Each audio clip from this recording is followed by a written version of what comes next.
Okay, so I wanted to show you a bowsprit that I've made for my Hobie Adventure Island, and the same sort of thing should work for a tandem island. Here you can see it on my Adventure Island, and there's a jib or head sail up there. It's kind of hard to see the size and what it actually looks like from this angle, but here's a broken one.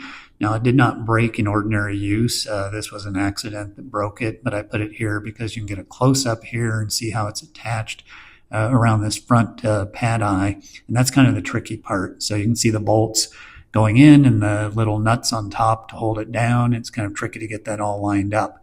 So here I'm making the new bowsprit.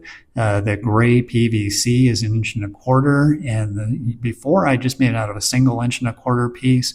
Here I've used two pieces, 1.25 inches, and then inside of that I put a 1-inch PVC pipe, which just fits perfectly. So it should be twice as strong as it was before.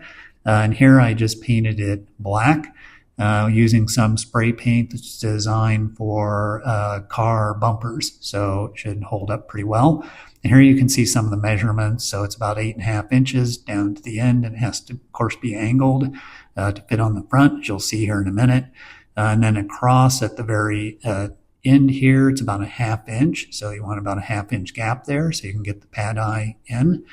And then you can see here's the other measurement at the very end. It's about 3/4 inch, so it's about cut in half. And then it tapers down to the full 1.25 inches. And then it's like 24 inches in length, and I think that's about as long as you want to go.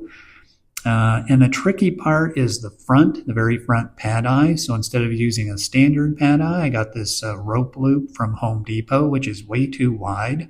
So I'm going to have to squeeze it down using a clamp here. And then I'm going to have to bend the ends, so that it's still flat.